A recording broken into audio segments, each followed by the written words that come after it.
Até que ponto o amadorismo impera no dia a dia do Grêmio?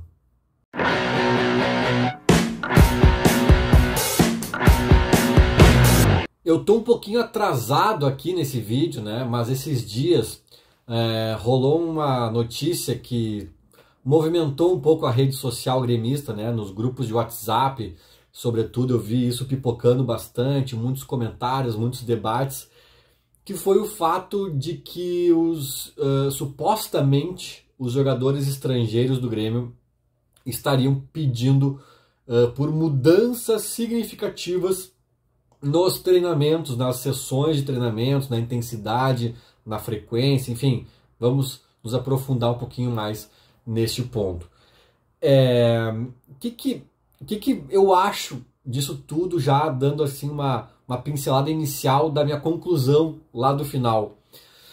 Eu acho que talvez não seja bem assim, tá? A gente tem que tentar entender algumas nuances desse caso, mas também já vos digo que eu acho sim que tem indícios importantes aqui e acolá de que há algum nível importante e preocupante de amadorismo imperando no dia a dia do Grêmio. Eu não sei se é para tanto quanto algumas pessoas estão pintando, mas que em algum nível deve rolar, eu acredito que sim. E eu vou esmiuçar essa opinião, vou tentar lembrar de alguns episódios, de alguns dados que corroboram com essa minha tese, não chega a ser uma tese, com essa minha opinião, com essa minha análise aí mais geral do caso. Beleza? Vamos lá então. Acho que o ponto de partida desse debate aqui é uma matéria que eu vi, pelo menos, apenas no portal do gremista, né? Talvez tenha saído em outro lugar, mas eu não vi. Eu vi apenas aqui e vou destacar um trecho da matéria que talvez seja o principal e diz mais ou menos o seguinte. De acordo com Gabriel Filipozzi, do portal do gremista, os reforços estrangeiros estão satisfeitos com a carga horária e a intensidade dos treinamentos do CT do Grêmio, mas solicitaram uma revisão nas sessões de treino, pedindo inclusive por sessões mais longas e de maior intensidade, que podem incluir treinos em 2 turnos, mais tempo dedicado à parte tática ou novos planejamentos para otimizar a preparação. Cara, desculpa, não estou criticando os jornalistas, acho que até essa matéria é de uma jornalista, Natália, eu acho. Não estou criticando a Natália e nem o Gabriel Filipozzi, que traz a informação, mas para mim não faz nem sentido. Eles estão satisfeitos com a carga horária e a intensidade dos treinamentos, blá blá blá blá blá, blá, mas solicitam sessões mais longas e de maior intensidade. Se tu tá solicitando, tu não tá satisfeito. Tá estranho isso aqui. Tá estranho, tá confuso, e eu não consigo cravar nada lendo isso. Tá?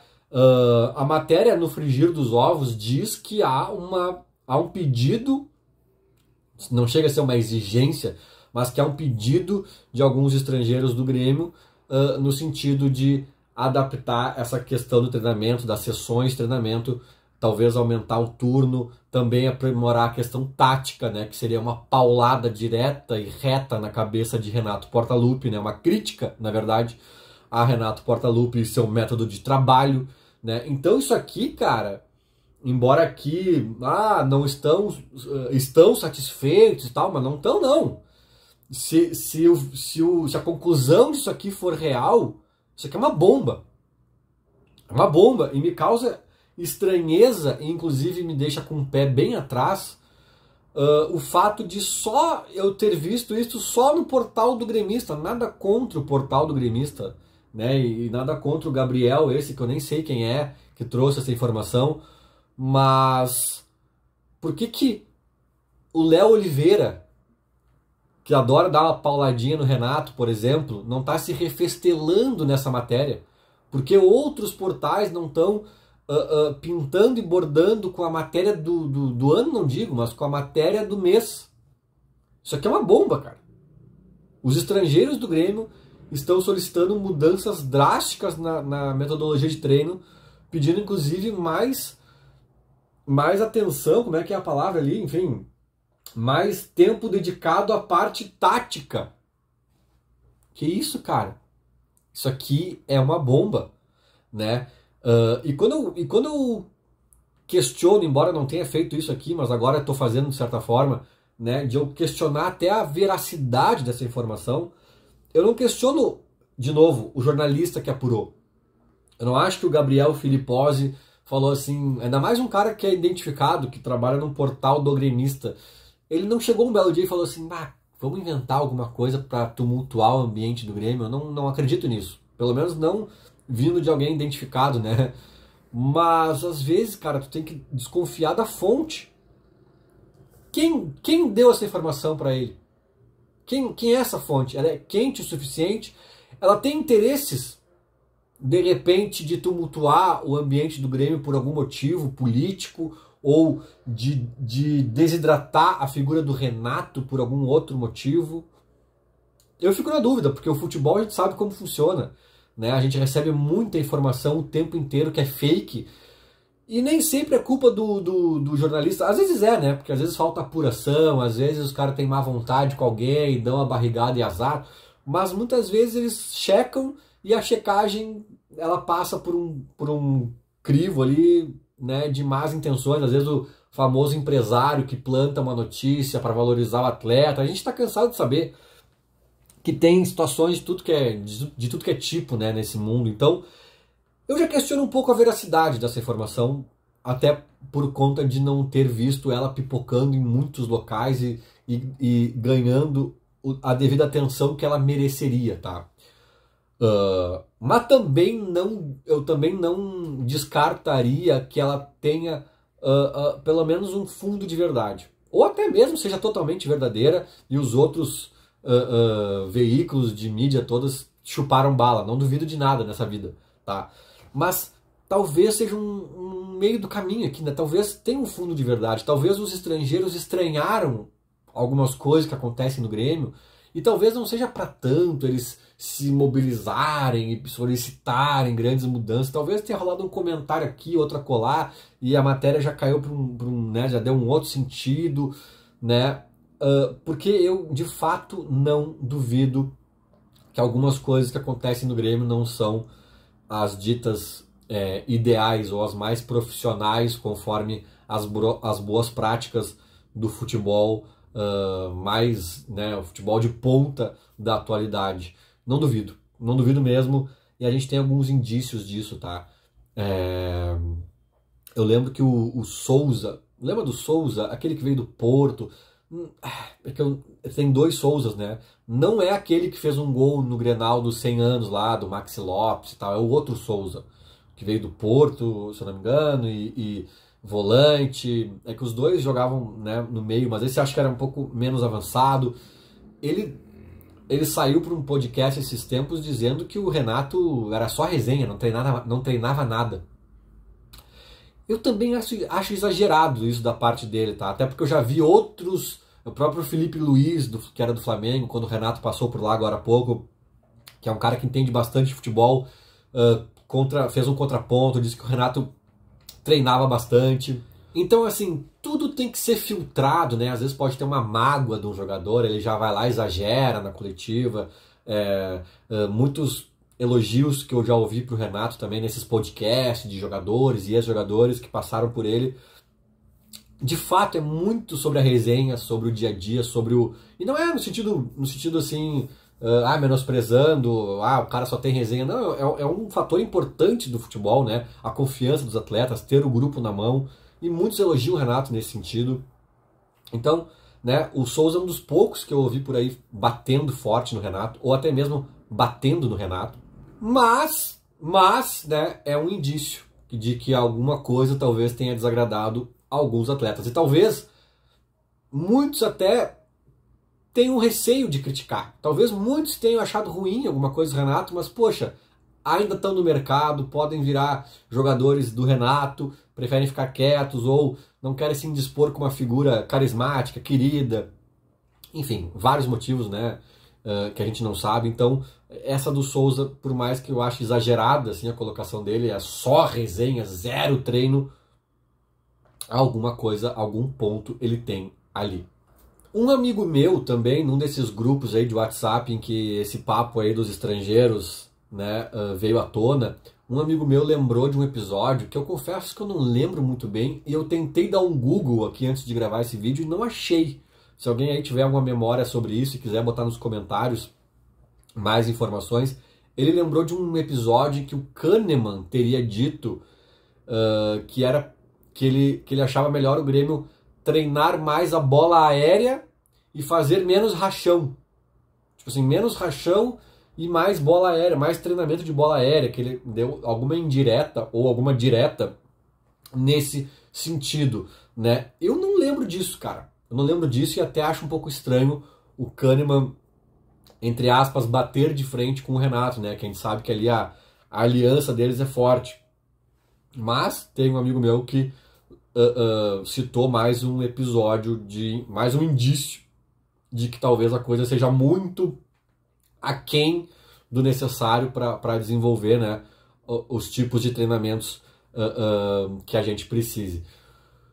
E tem um episódio recente, cara, que eu acho que nem diz muito respeito ao Renato ou não diz respeito somente ao Renato, e eu acho que essa todo mundo vai lembrar, que se eu não me engano, o Bitelo, não foi o Bitelo, foi o Ferreirinha. Quando o Ferreirinha sai do Grêmio e vai para o São Paulo, ele vai... Aí eu tô lembrando as coisas em fragmentos. Eu acho que foi na ESPN, mas pode ter sido em outra TV fechada, que ele dá uma entrevista já como jogador de São Paulo. Ele fala da vida dele, fala da passagem pelo Grêmio, fala das coisas que ele espera no São Paulo, como tá sendo lá, tudo aqueles, né? E entre essas idas e vindas, os caras falam do Soares. Poxa, como é que foi jogar com o Soares no Grêmio, né? Um ícone e tal.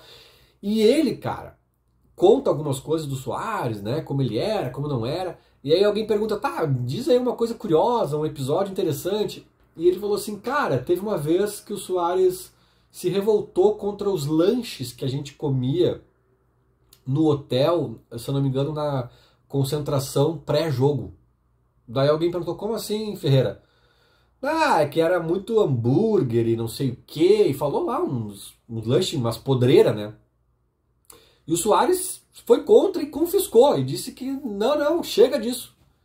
Então ele roubou, ele não é confiscou também, mas ele meio que, confiscou, ele podou ali o nosso barato e desde que o Soares chegou, acabou com o nosso lanche, né, nosso fast food, nossos hambúrgueres, não sei mais o que, pré-jogo. Todo mundo riu, que legal, não sei o que, cara, mas aquilo ali, na boa, não sei até que ponto é verdade, né, e eu também não sei até que ponto comer esse tipo de coisa é prejudicial antes do jogo ou é até recomendado. De repente, é recomendado. E os nutricionistas estudaram para saber disso. Olha, come uma gordurinha antes do jogo que tu vai queimar caloria bastante no dia seguinte. Né? Daqui a pouco o Soares está sendo empírico e está sendo equivocado. Daqui a pouco o Soares está dizendo assim, gente, isso aqui é comida, é alimentação ruim, vamos parar com isso. E daqui a pouco o Soares está atropelando um negócio que nem cabe a ele. Então, assim, esse episódio tem que entender muita camada, tá?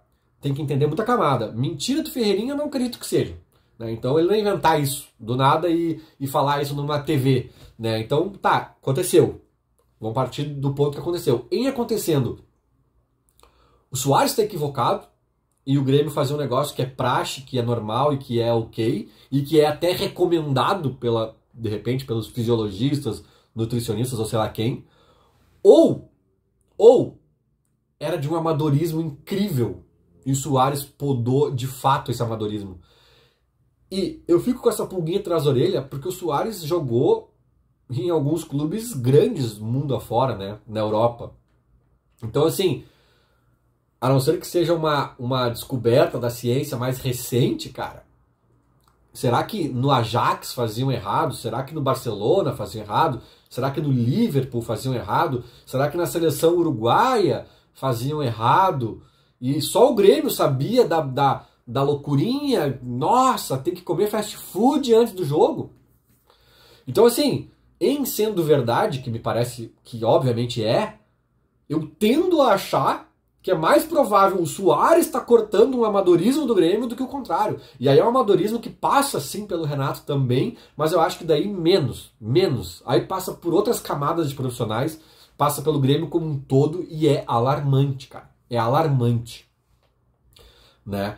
E aí, por mais que eu tenha, repito, vários pés atrás, só tenho dois, mas eu tenho vários, só tenho 2 pés, mas eu tenho vários atrás, nessa matéria aí dos estrangeiros que pediram um monte de coisa, também não posso duvidar 100%.